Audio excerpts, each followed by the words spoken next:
Budameru diversion channel కి 37,555 క్యూసిక్ల వరద ప్రవాహాన్ని కృష్ణానదికి తరలించడానికి 464 కోట్లతో చంద్రబాబు నాయుడు గారు టెండర్లు పిలిపించి పనులు మొదలుపెట్టి దగ్గర 150 కోట్లు ఖర్చు పెడితే 5 సంవత్సరాల జగన్ రెడ్డి పరిపాలనలో వైసీపీ ప్రభుత్వ పరిపాలనలో పనులను నిలుపుదల చేసి ఈ దుర్మార్గానికి నువ్వు కారణం కాదా జగన్ రెడ్డి అని నేను ప్రశ్నిస్తా ఉన్నా, నీ పార్టీని ప్రశ్నిస్తా ఉన్నా. 68,000 కోట్లు ఖర్చు పెట్టిన చంద్రబాబు నాయుడు గారి ప్రభుత్వం ఎక్కడ? 5 సంవత్సరాల్లో 32,000 కోట్లు ఖర్చు పెట్టిన వైసీపీ ప్రభుత్వ పరిపాలనలో బుడమేరు డైవర్షన్ ఛానల్ పనుల్ని ఎందుకు నిలుపుదల చేశావు? ఎందుకు పనులు ఆపేశావు? ఇవాళ ఈ లక్షలాది మంది బాధితులకు సమాధానం చెప్పు. ఈ బుడమేరు బాధితులు ఎవరైతే వరద బాధితులు ఉన్నారో వాళ్ళ జరిగిన కోట్లాది రూపాయల నష్టంలో నీ తప్పుడు నిర్ణయాలు కాదా? నీ అహంకార పూరిత నిర్ణయాలు కాదా?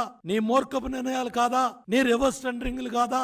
ఏం పాపం చేశారు ప్రజలని? జరిగే పనులను ఆపేశావు. ఆ ఏజెన్సీల మీద ఒత్తిడి, చంద్రబాబు నాయుడు గారి మీద కేసు పెట్టండి, దేవినేని ఉమా మీద కేసు పెట్టండి, మీ బిల్లులు ఇవ్వం, పనులు ఆపేయండి. ఇవాళ ఏం జరిగింది? నీ నిర్లక్ష్యం వల్ల, నీ తల్లి తక్కువ నిర్ణయాల వల్ల, నీ పిచ్చి పనుల వల్ల. అవే చంద్రబాబు నాయుడు గారు ఇచ్చిన, ప్రభుత్వం ఇచ్చిన 464 కోట్ల పనులు పూర్తయి ఉంటే ఇవాళ విజయవాడకి బెజవాడకి కష్టం వచ్చేదా?